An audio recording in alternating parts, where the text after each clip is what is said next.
Oke, standby, kamera ready, sound ready, 3, 2, 1, action.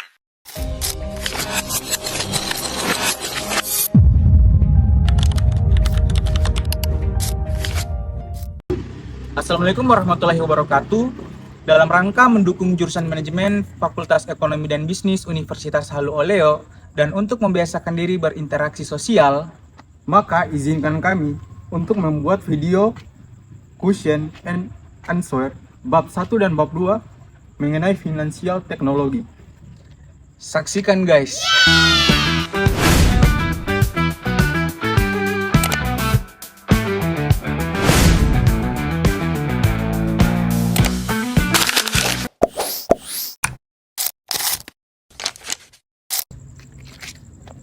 Baik, Saudara Hamzah, saya akan menanyakan latar belakang munculnya finansial teknologi atau vintage. Coba Anda jelaskan.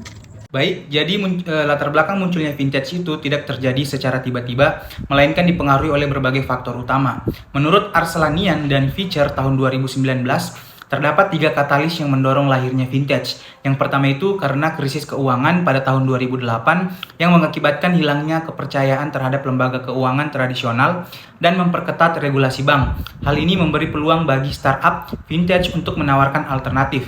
Yang kedua itu karena evolusi teknologi digital yang pesat, misalnya seperti AI, blockchain, cloud computing, big data, serta keterbatasan sistem lama atau legacy sistem di bank.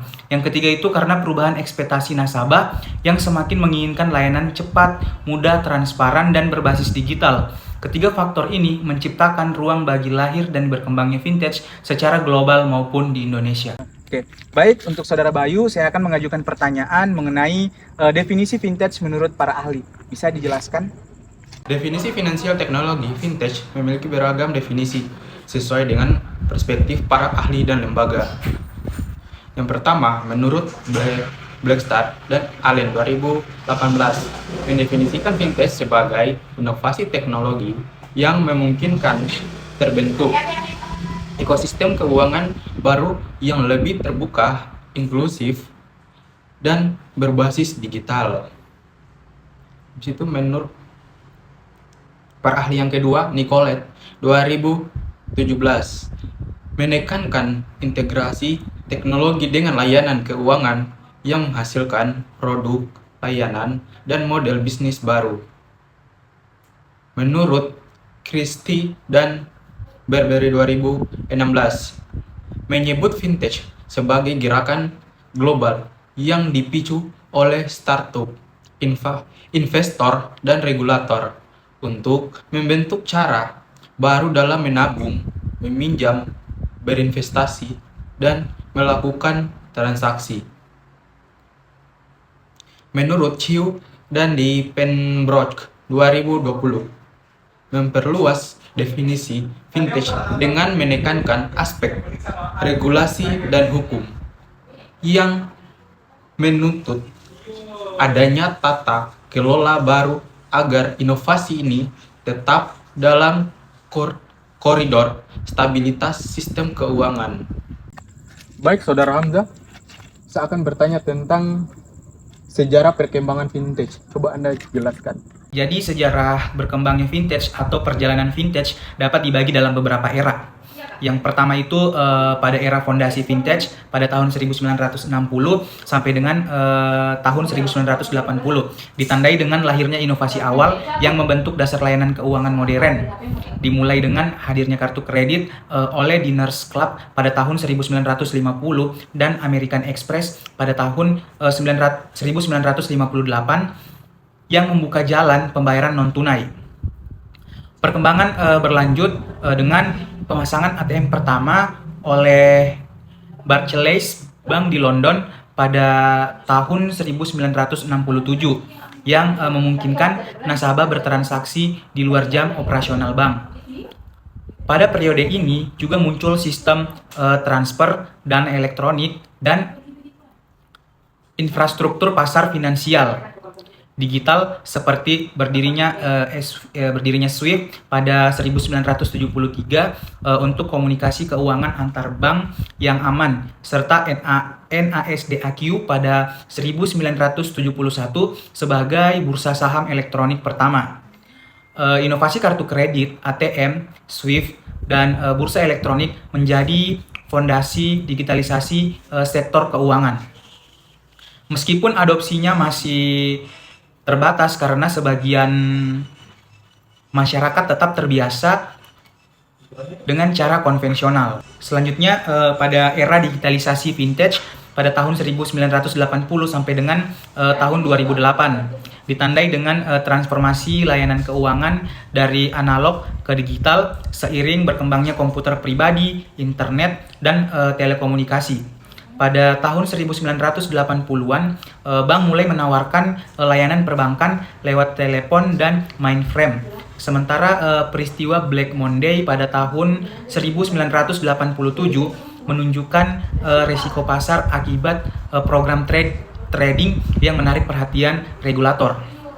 Kemudian memasuki pada tahun 1990-an, internet melahirkan online banking, internet trading, saham, serta inovasi pembayaran digital seperti PayPay pada tahun 1998 yang menghadirkan dompet elektronik.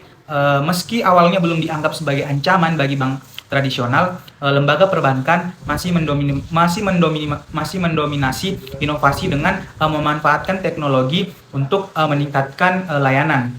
Namun, krisis keuangan global pada tahun 2008 menggerus kepercayaan publik terhadap bank. Sementara regulasi ketat pasca krisis membuka peluang bagi inovator non-bank untuk menawarkan layanan alternatif, menandai berakhirnya era digitalisasi, vintage 2.0, dan membuka jalan menuju era disrupsi digital.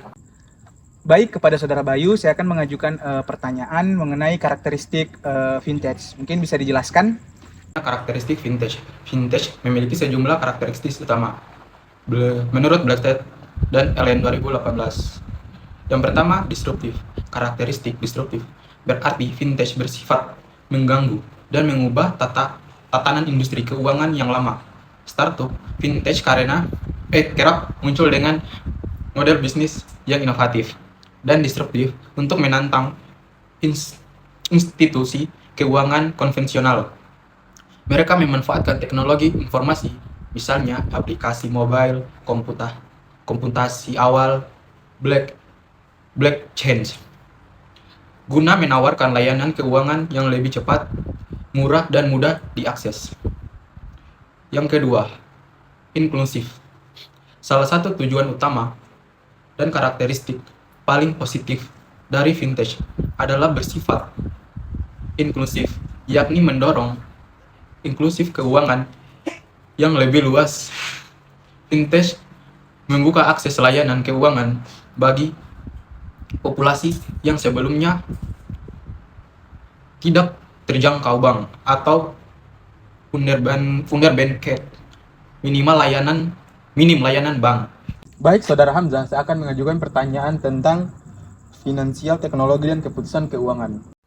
Dalam konteks manajemen keuangan, vintage berperan sebagai fasilitator 4 keputusan utama. Yang pertama itu ada keputusan keuangan. Contoh vintage-nya itu seperti robo advisory, algorithmic trading, digital wealth platforms. Sedangkan dampaknya itu dia mempercepat akses investasi, otomatisasi analisis, memperluas basis investor. Yang kedua ada pendanaan. Contoh vintage-nya itu seperti P2P lending, crowdfunding, blockchain-based financing. Sedangkan dampaknya itu memberikan alternatif pendanaan, memperkuat akses modal bagi UMKM dan startup. Selanjutnya ada dividen. Contoh vintage-nya itu seperti blockchain, real-time reporting.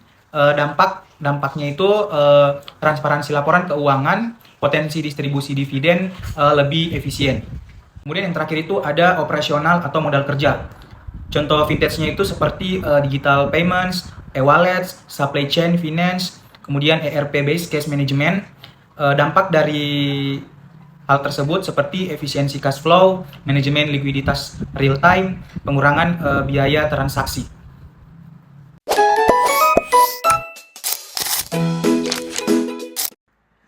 Jadi definisi ekosistem vintage dan ruang lingkupnya secara umum didefinisikan sebagai inovasi layanan keuangan yang didorong teknologi dan dapat menghasilkan model bisnis, aplikasi, proses atau produk baru yang berdampak signifikan pada penyediaan jasa keuangan. Kemudian peta nilai vintage. Untuk memahami rantai nilai atau value chain dalam ekosistem vintage, kita dapat memetakan dari hulur ke hilir menjadi 4 komponen utama, yaitu enablers, providers, channels, dan users. Masing-masing komponen ini berperan dalam menciptakan dan menyampaikan nilai layanan keuangan berbasis teknologi, yaitu enablers atau faktor pemampu, merupakan faktor-faktor pendukung yang memungkinkan lahir dan berkembangnya inovasi vintage. Selanjutnya ada providers atau penyedia layanan, yaitu komponen ini terdiri dari para pelaku yang menyediakan produk dan jasa vintage kepada pasar. Kemudian ada channels atau saluran distribusi, merupakan channels merujuk pada jalur atau medium bagaimana layanan vintage didistribusikan dan diakses oleh pengguna.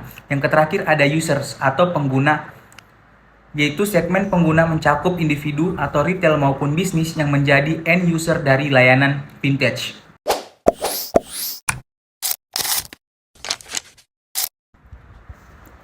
Aktor utama ekosistem vintage. Vintage berkembang dalam sebuah ekosistem yang terdiri dari berbagai aktor dengan peran saling melengkapi. Startup vintage, bank dan pelaku keuangan tradisional beserta big tech, regulator dan permintaan,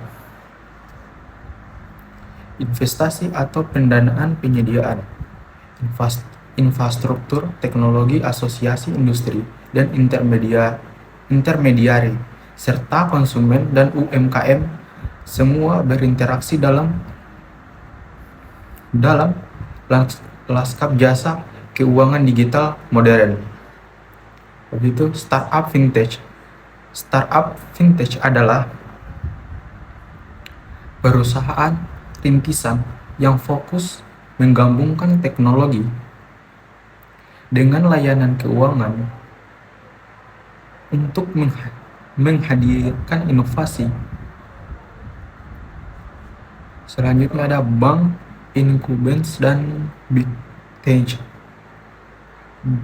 Bank dan lembaga keuangan incumbents merupakan pemain tradisional yang telah lama mendominasi industri keuangan.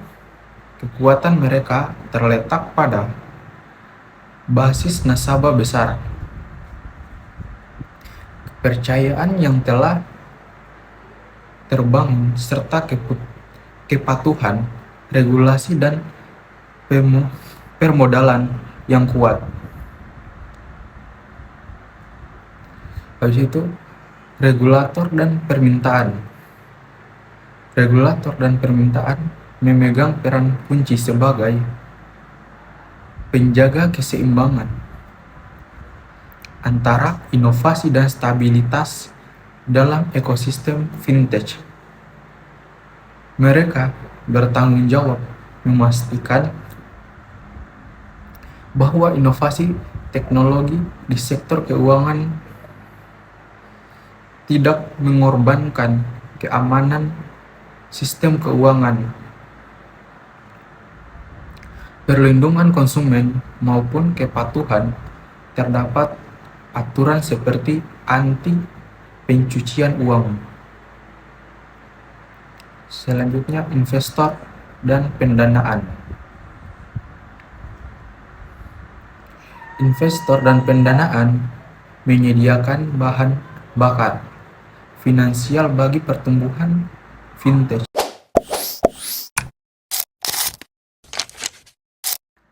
Kategori utama vintage dan model bisnis. Yang pertama itu ada vintage di bidang pembayaran atau payments.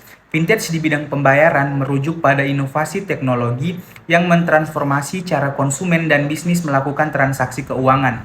Sektor ini mencakup layanan pembayaran digital yang makin beragam dan canggih, mulai dari dompet elektronik hingga transfer lintas negara berbasis aplikasi. Jenis layanan vintage pembayaran, yang pertama itu ada dompet digital atau e-wallet.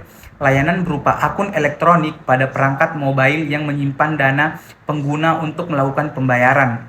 Kemudian ada KRIS atau Scan to Pay, layanan pembayaran melalui pemindahan kode QR standar di Indonesia.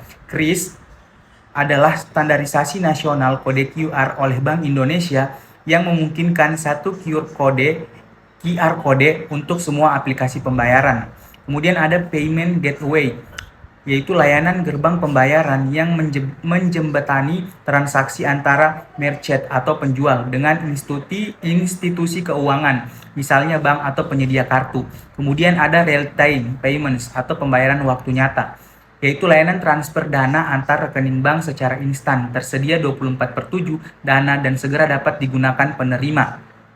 Kemudian ada cross-border atau retiminasi lintas negara, yaitu layanan pengiriman uang yang lintas negara menggunakan teknologi vintage untuk menekan biaya dan waktu transfer.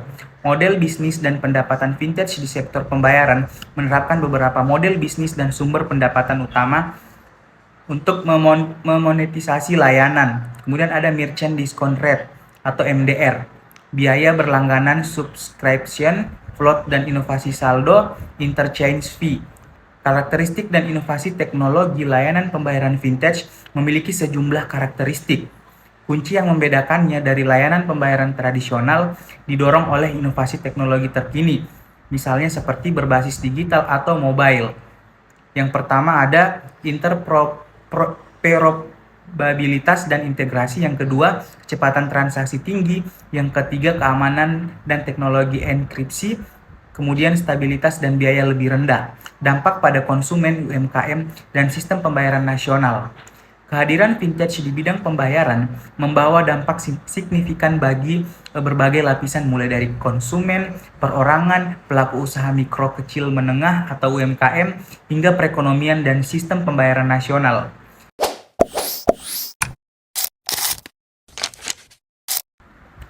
Selanjutnya adalah investor dan pendanaan. Investor dan pendanaan menyediakan bahan bakar finansial bagi pertumbuhan vintage. Kelompok aktor ini mencakup venture capital atau VC, angel investor, private equity, lembaga pembiayaan, hingga crowdfunders yang mendanai startup finansial di berbagai tahapan. Terus itu selanjutnya ada penyediaan infrastruktur teknologi. Aktor penting lainnya dalam ekosistem vintage adalah penyediaan infrastruktur teknologi yang berperan sebagai enabler atau pendorong tersedianya layanan keuangan digital.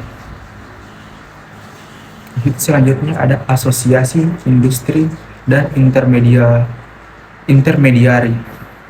Asosiasi industri dan berbagai intermediari berperan sebagai perekat dan fasilitator dalam ekosistem vintage.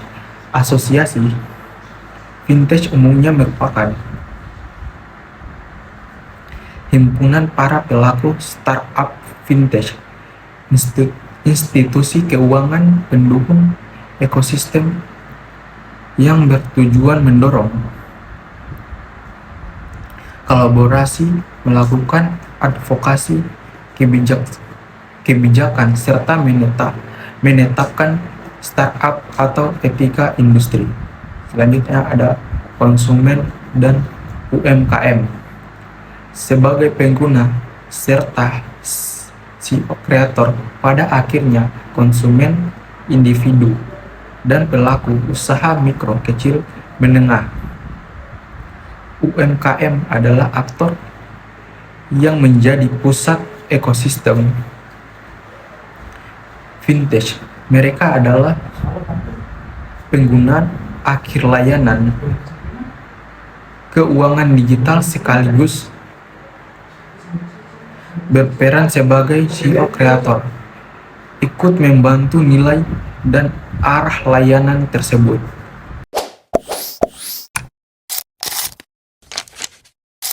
Baik, interaksi antar aktor dan dinamika kompetisi dalam ekosistem vintage. Ekosistem finansial teknologi atau vintage melibatkan berbagai aktor yang saling berinteraksi dalam membentuk inovasi jasa keuangan digital. Aktor-aktor utama dalam ekosistem vintage, literatur mengidentifikasi beberapa aktor kunci yang membentuk ekosistem vintage. Aktor-aktor utama tersebut antara lain, yang pertama itu lembaga keuangan tradisional atau bank dan institusi keuangan lain. Yang kedua ada startup vintage, yang ketiga perusahaan big tech, yang keempat regulator dan pemerintah, yang kelima investor dan venture capital, yang keenam konsumen atau pengguna, dan yang terakhir institusi riset dan pendidikan atau talenta. Interaksi antara aktor yaitu koordinasi, konflik, kolaborasi, dan ketergantungan interaksi antar aktor dalam ekosistem vintage sangat beragam sifatnya. Kadang terjadi koordinasi yang harmonis, tetapi di lain waktu muncul konflik akibat benturan kepentingan. Seiring pula dijumpai kolaborasi saling menguntungkan, namun terselip ketergantungan yang membuat satu aktor perlu dukungan aktor lain. 4 pola interaksi utama diuraikan sebagai berikut. Yang pertama itu ada koordinasi, konflik, kolaborasi, dan ketergantungan. Selanjutnya konsep kompetisi dalam ekosistem vintage. Di tengah lanskap interaksi yang kompleks, muncul kompetisi atau co-opetition untuk menjelaskan dinamika kolaborasi sekaligus kompetisi antar pelaku industri.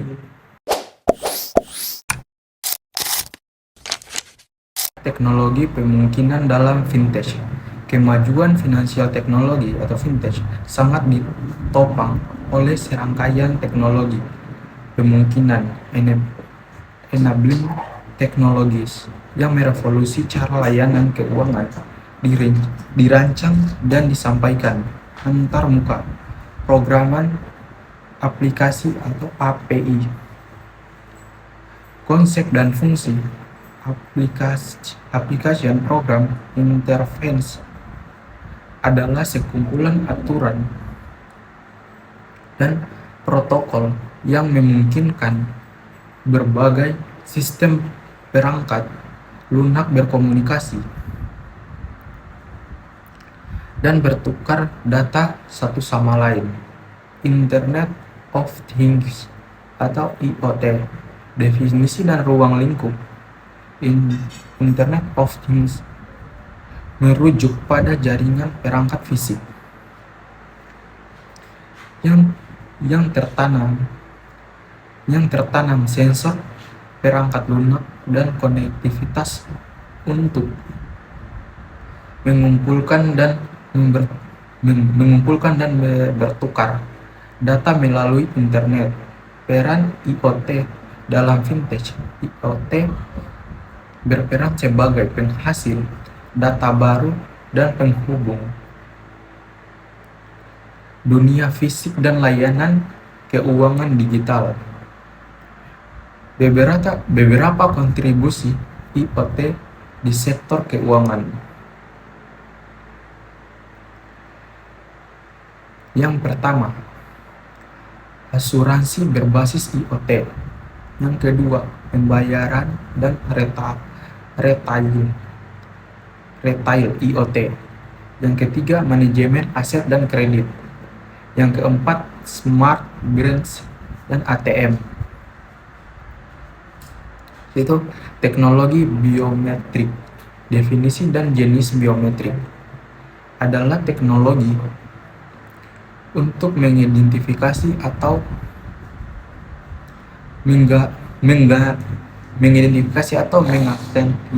mengautentikasi individu berdasarkan ciri fisik atau karakteristik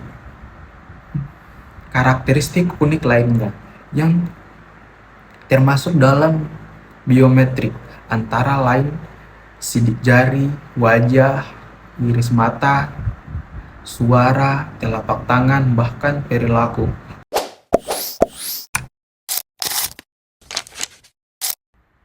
Oke, evaluasi ekosistem vintage Indonesia. Ekosistem finansial teknologi vintage Indonesia telah berkembang pesat dalam beberapa tahun terakhir, ditandai dengan pertambahan jumlah pelaku dan beragamnya kategori layanan yang ditawarkan. Infrastruktur pendukung ekosistem vintage, kesiapan infrastruktur pendukung merupakan fondasi penting bagi kemajuan ekosistem vintage Indonesia.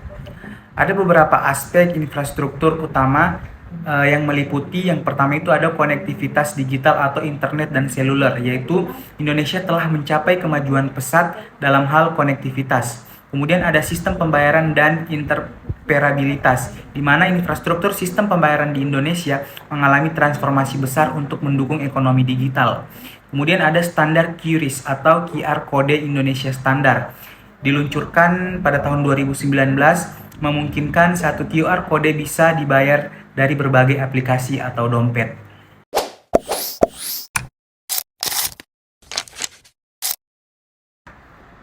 Tata kelola dan regulasi ekosistem vintage.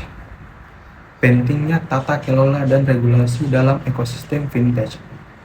Inovasi teknologi finansial atau vintage telah membawa perubahan revolusioner dalam layanan keuangan. Namun, perkembangan ini perlu diimbangi dengan tata kelola dan regulasi yang kuat. Kerangka regulasi vintage global, regional, dan nasional.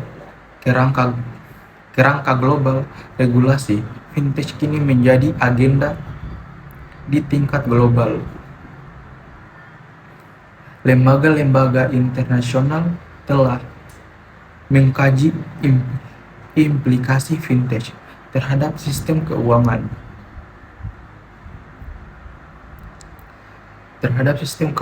dunia. Peran lembaga pengaturan dan pengawasan di Indonesia seperti OJK, BI, Bapepti, dan Kominfo. Regulasi vintage di Indonesia dijalankan secara multi pihak oleh beberapa lembaga sesuai otoritas dan sektor kewenangannya. Yang pertama, Otoritas Jasa Keuangan atau OJK sebagai lembaga supervisi terpadu sektor jasa keuangan. OJK mengatur dan mengawasi vintage yang memberikan layanan keuangan selain sistem pembayaran. Yang kedua, Bank Indonesia BI berfokus pada vintage di bidang sistem pembayaran, kebijakan moneter, dan stabilitas sistem keuangan. Yang ketiga, Badan Pengawasan Perdagangan Berjangka Komoditi. Sebelum 2025, Bapepti merupakan regulator untuk aset digital yang dikategorikan komoditas, terutama cryptocurrency. Terus yang keempat, Kementerian Komunikasi dan Informasi.